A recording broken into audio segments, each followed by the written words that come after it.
দেখুন, বিগত 50 বছরে কার্যত পশ্চিমবঙ্গের শিল্পকে ধ্বংস করা হয়েছে। পশ্চিমবঙ্গ এখন পরিযায়ীদের রাজ্য হয়ে গেছে। পরিযায়ী হয়ে সবাই বাইরে চলে যাচ্ছেন। পার ক্যাপিটা ইনকাম আজকে সবচেয়ে নিচে এসে দাঁড়িয়েছে। এই অবস্থা থেকে আমাদের বেরিয়ে আসতে হবে। আমাদের মহারাষ্ট্র, কর্ণাটক, তামিলনাড়ুর সঙ্গে একই পঙ্ক্তিতে দাঁড়াতে হবে। প্রধানমন্ত্রী সোনার বাংলা তৈরির কথা বলেছেন। সোনার বাংলা আমরা তৈরি করব। আমাদের স্বপ্ন আছে এবং স্বপ্নকে বাস্তবায়িত করবার জন্য নির্দিষ্ট কর্মসূচি আছে, প্ল্যান আছে।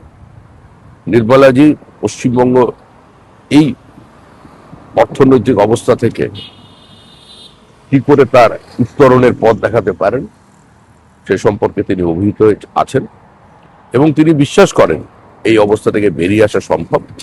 বাংলার শ্রীহীন অবস্থা থেকে রাজ্যকে বার করে আনা সম্ভব।